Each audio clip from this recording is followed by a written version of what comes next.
நீங்கள் தொடர்ந்து புடவை அணிபவர்களா? அப்படியென்றால் உங்களுக்கு கேன்சர் வரும் என்கிறது மருத்துவ உலகம். எப்படி என விரிவாக பார்க்கலாம் இந்த தொகுப்பில்.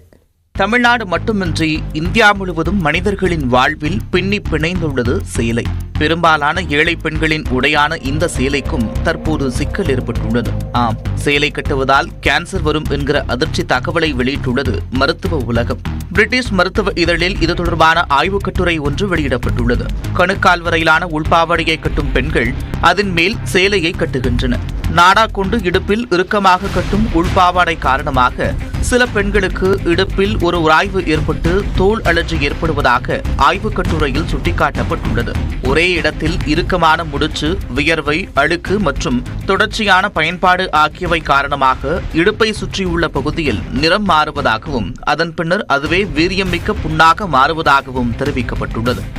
சில அரிதான சந்தர்ப்பங்களில் தொடர்ச்சியான உராய்வு காரணமாக ஸ்குவாமஸ் செல் கார்சினோமா வளர்ச்சிக்கு வழிவகுக்கும். மருத்துவ உலகம் இதைத்தான் சேலை புற்றுநோய் என்று விவரிக்கிறது. 60 மற்றும் 70 வயதான இரு பெண்களுக்கு ஏற்பட்ட இத்தகைய பாதிப்பு குறித்தும் ஆய்வுக் கட்டுரையில் தெரிவிக்கப்பட்டுள்ளது. 70 வயது பெண் ஒருவருக்கு இடுப்பு பகுதியில் ஏற்பட்டுள்ள புண் 18 மாதங்களாக குணமாகவில்லை என்றும், 60 வயது பெண் ஒருவருக்கு வலது இடுப்பு பகுதியில் ஏற்பட்ட புண் 2 ஆண்டுகளாக குணமாகவில்லை என்றும் கூறப்பட்டுள்ளது. பயாப்சி சோதனையில் இரு பெண்களுக்கும் தோல் புற்றுநோய் இருப்பது உறுதியானதாகவும் தெரிவிக்கப்பட்டுள்ளது. சேலை கட்டுவோருக்கு மட்டுமல்ல, சுடிதார் உள்ளிட்ட ஆடைகளுக்காக இறுக்கமாக பேண்ட் அணிபவர்களுக்கும் இறுக்கமாக வேட்டி அணியும் ஆண்களுக்கும் இத்தகைய பாதிப்பு வரலாம் என்கிறது மருத்துவ உலகம். நமக்கு இதே வந்துருச்சுன்னா என்ன பண்ணலான்னு கேட்டிங்கன்னா, இதுக்கு மெயின் ட்ரீட்மெண்ட் ஆப்ரேஷன் தான். ஸோ சின்ன புண்ணாக இருக்கும் போதே நம்ம பார்த்துட்டோம் அப்படின்னு சொன்னீங்கன்னா அதை குணப்படுத்துறதுங்கிறது ரொம்ப ஈஸி. ஒரு சின்ன சர்ஜரி, அதை ஆப்ரேஷன் பண்ணி அந்த புண்ணு கட்டி எல்லாம் சேர்ந்து இருக்கிறது அதை எடுத்துட்டு திரும்ப தையல் போட்டுருவோம். அதை கொஞ்சம் சில பேர் அலட்சியமாக இருந்து விட்டுட்டு ரொம்ப நாள் ஆச்சு, பெருசாகிடுச்சு அப்படின்னு சொன்னாங்கன்னா அப்போ நமக்கு அந்த கட்டியை எடுத்து பக்கத்தில் இருக்கிற நெறிக்கட்டிகளுக்கெல்லாம் போகலாம். அந்த மாதிரி நெறிக்கட்டி இருந்தால் அதுக்கான ஆப்ரேஷன் தேவைப்படலாம். சில சமயம் ரேடியேஷன், கதிர்வீச்சுங்கிறது தேவைப்படலாம்.